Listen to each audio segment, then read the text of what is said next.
din-din do outro lado para fazer o processo ser operado, né? Então eu não preciso só do marco legal, eu preciso também de políticas públicas que venham resolvendo o conjunto das demandas da sociedade. E lutar por política pública é uma coisa não só legítima, como altamente republicana. Por quê? Porque o dinheiro do Estado não é do Estado. O dinheiro do Estado é público por excelência. Então eu acho engraçado, só para dar um exemplo para vocês, eu estudo muito ações afirmativas no ensino superior. Então a gente sabe aí que nos últimos 10 anos, hoje já são 81% das universidades públicas brasileiras, federais, municipais, né, que implementaram reserva de vaga ou cotas. Que é para a ideia de que você tinha um modelo de educação superior muito exclusivista, agora ele está adquirindo essa faceta inclusivista, ela está trazendo para dentro da universidade setores sociais antes apartado desse processo, o que é um crime, né? Porque no final das contas, eu sou professora universitária federal, aqui nós estamos numa universidade estadual, quem paga o meu salário é a população. E, curiosamente, a população que paga o meu salário é excluída da benesse de um serviço público, que é pago com recursos gerais da população. Então, eu brinco muito nos lugares que eu tenho ido, que todo mundo tem falado assim, nossa, mas isso é uma revolução, isso é uma coisa. Eu falei, gente, isso é o básico, porque é tornar público aquilo que é público. O dinheiro do Estado não é do Estado. É operado, né, por pessoas que estão no comando da máquina, mas em última instância produzido com os recursos da sociedade que tem que ser devolvidos para a sociedade. De que maneira a gente disputa esse controle republicano? Leis e políticas públicas, tá? Aí eu vou comentar com vocês uma outra coisa. Sabemos então que na engenharia institucional é levado em consideração o problema da pluralidade. Mas não se leva, no desenho mais formal da engenharia institucional, não se levou em consideração uma outra coisa, que o Estado não é neutro. Por que o Estado não é neutro? Porque os grupos podem se aparelhar no poder e usar exatamente o seu poder político a favor dos grupos sociais dos quais eles se originam contra o conjunto da sociedade. Nós sabemos na literatura, nos jornais, que nome nós damos para isso? Damos o nome. Acordo político, mas isso chama-se patrimonialismo. O que é patrimonialismo? Tornar patrimônio privado aquilo que é público. Então, por exemplo, fluxo de influências, o problema de você dar as concessões para os grupos que são ligados politicamente a você e não a outros, você privilegiar determinados setores e não outros setores. Então, nós temos ali um problema de apropriação privada do público. A literatura chama isso de patrimonialismo, né? Que é feito pelas elites mais organizadas, pelas oligarquias, na apropriação do aparato do Estado. Porque o Estado é muito rico e o Estado é capaz de premiar e punir os atores. E o Estado não é neutro, porque no final das contas as pessoas que chegaram aqui representam interesses organizados da sociedade. Então, quer queira, quer não, até por uma questão de que a gente conhece mais as pessoas que estão no nosso campo, nós temos a tendência a sempre acioná-las numa emergência. Então, da forma mais simples, o patrimonialismo é quase que um dado natural, porque se você vai ter que chamar uma pessoa para trabalhar na sua casa, você vai chamar um pedreiro que você conhece, ou pedreiro que vai ser informado por quem você conhece, e assim por diante. Há quase que uma naturalização do processo de que redes são privilegiadas nesse processo. Mas nós sabemos que tem um problema pior, que é o quê? Como os partidos dependem das eleições para voltarem ao poder, porque esse é um problema, quem chega ao poder quer se manter no poder. Maquiavel já dizia isso lá no século XV, né? O primeiro problema é construir o poder, o segundo é mantê-lo. Todo mundo mantém o poder, porque, gente, não é fácil.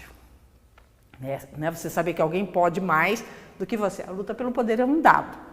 Os partidos ou os grupos sociais que chegam no aparato de Estado têm a tendência a transformarem tanto o direito como as políticas públicas em moeda, que é isso que nós chamamos de capital político.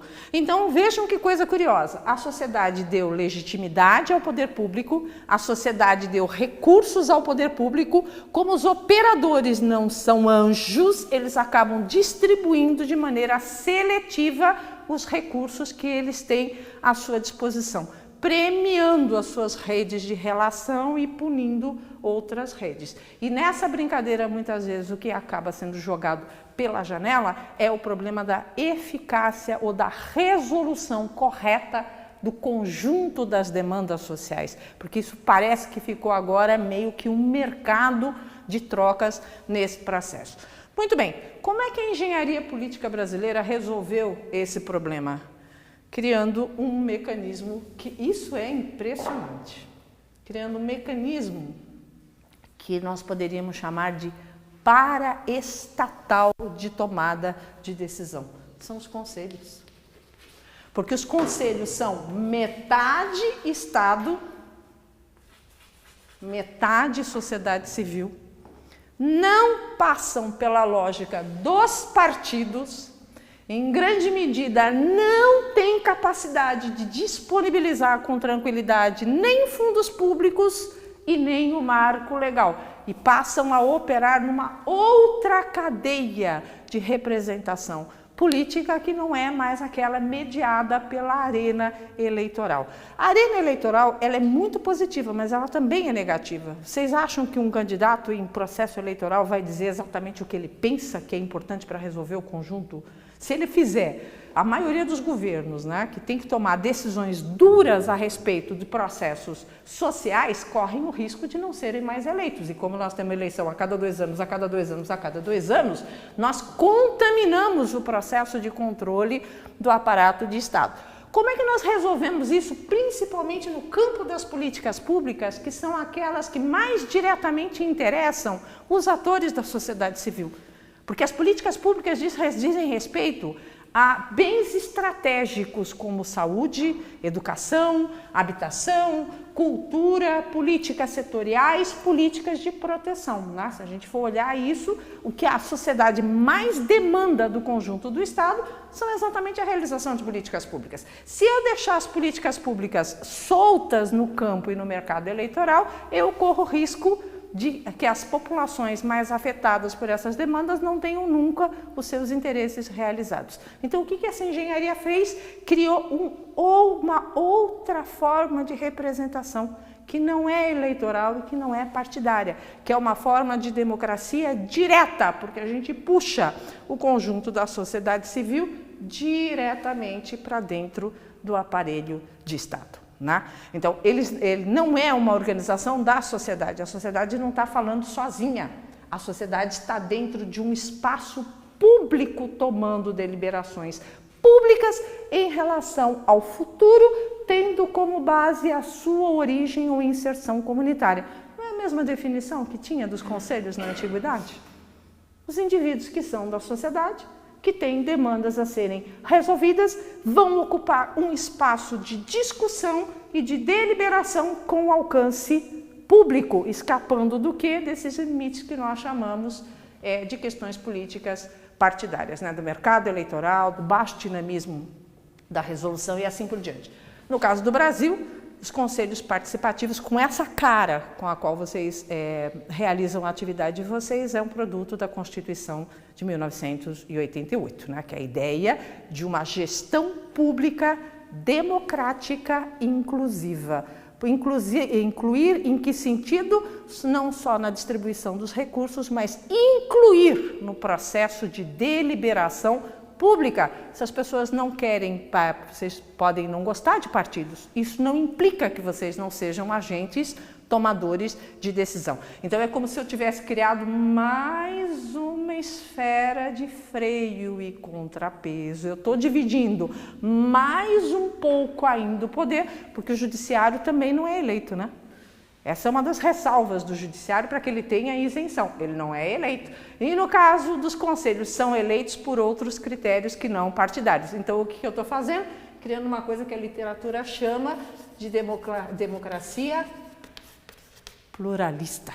A democracia pluralista não significa que tem muitos atores. Não, tem muitas formas de organização do poder político. Quanto mais o poder estiver descentralizado, isso também faz parte da engenharia pós-88, que é descentralização do poder político, né? Está saindo do centro do Estado, está chegando no conjunto da sociedade. Então, essa ideia de democracia pluralista não significa muitos atores, significa muitos lugares de tomada de decisão. Eu acho que esse seria o segundo movimento da aula. Aí depois eu só vou dizer para vocês que os conselhos ainda obedecem 3 ou 4 marcos diferentes, porque eu vou fazer uma reclamação pública, vocês comeram o meu horário, eu tinha 1 hora, vocês estão comendo o meu horário, isso não foi democrático nem deliberativo. E aí eu entro um pouco agora na coisa dos conselhos. Eu só queria um pouco situar vocês de que essa é uma engenharia muito nova e muito poderosa. Muito poderosa não no sentido que ela tem poder, porque ela tem importância. Porque é como você passar por cima. Eu sei que aqui tem gente que tem vida partidária. Eu já tive vida partidária há muitos anos, não tenho mais. Você precisa de muita paciência, né? Você precisa de muito fôlego, você precisa de muita competência para navegar nas esferas partidárias. A maioria das pessoas se resumem a ser o quê? Se resumem a ser votantes. Então, nós ficaremos nessa situação, a gente entra no circuito maluco, porque a vida partidária, a gente, é um esforço. Eu tenho o maior respeito por quem está dentro dos partidos, porque não é fácil. Agora, eu não quero participar dos partidos, eu não tenho outro mecanismo a não ser colocar um votinho na urna? Claro que tenho, a legislação, a partir de 88, me deu essa possibilidade. Eu represento a minha diferença no espaço público e tenho competência e capacidade decisória. É como se a gente criasse uma outra arena de deliberação. Aí a sociedade fica mais plural e fica mais democrática. Não é à toa que a ideia com o vínculo, né, dos conselhos com democracia participativa, ela é fundamental, porque não é mais democracia representativa no sentido eleitoral, ela é uma democracia efetiva. Só para a gente, então, terminar daquele desenho enorme que eu fiz aqui, a questão fundamental que nós estávamos levando, que eu estava levando em consideração, é a ideia de uma democracia pluralista. A literatura mais especializada vai chamar isso de democracia poliárquica, que é uma palavra feia de montão, né? Poli de muitos, arquia vem de arque, que é princípio, né? Então são vários princípios decisórios, mas uma democracia pluralista é isso, não é que tem várias vozes, é que tem várias arenas decisórias. E quanto mais arena decisória tiver, melhor para a vitalidade de uma democracia, porque aí se a gente erra a mão numa situação, tem outra que consegue remediar o problema, né? A ideia de que a gente também divida muito, então se a gente observar a anatomia do poder político, no caso brasileiro, que tem uma engenharia institucional muito interessante e muito blindada, se a gente for observar, a ideia é de controles sociais de vários níveis, né? Dividindo por regiões, dividindo por espaços, dividindo por competências, dividindo por processos de representação distinto. A gente ainda coloca aí a opinião pública, né? A ideia da mídia. E mídia e opinião pública não são exatamente a mesma coisa, porque a mídia pode ser complicada, mas a opinião pública pode ser melhor do que a mídia, né? E aí a gente vai tendo cada vez mais freios e contrapesos. Quanto mais plural for uma sociedade, maior a estabilidade ela tem, porque a gente tem mais focos de decisão, então tudo sempre puxa para a média, impedindo radicalismos, e os radicalismos também podem ser muito complicados, né? E quanto maior a pluralidade, a gente também impede exercício de concentração de poder, porque nenhum grupo social é capaz de manipular todas as esferas de decisão. Quanto maior o número de esferas de decisão, melhor para a sociedade, para os indivíduos e para essa ideia de cadeia de transferência dos vários interesses sociais na conversão de um interesse público.